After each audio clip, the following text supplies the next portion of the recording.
Hello guys, आप लोग देखिए आज मैं एक जगह से आया हूँ तो फिर मैं एक वीडियो बना ले हूँ। तो ये परिवेश देखिए कैसे अच्छा लगता है।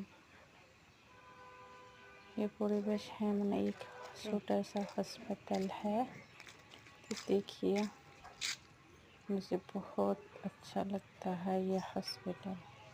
ये पार्किंग है, गाड़ी धोने की जगह है।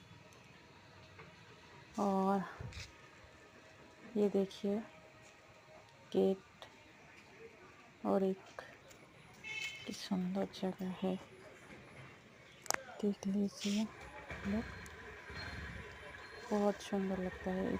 सारी घास और सामान लगे हुए है। आप लोग देखिए, मुझे बहुत अच्छा लगता है। और भीतर में वीडियो नहीं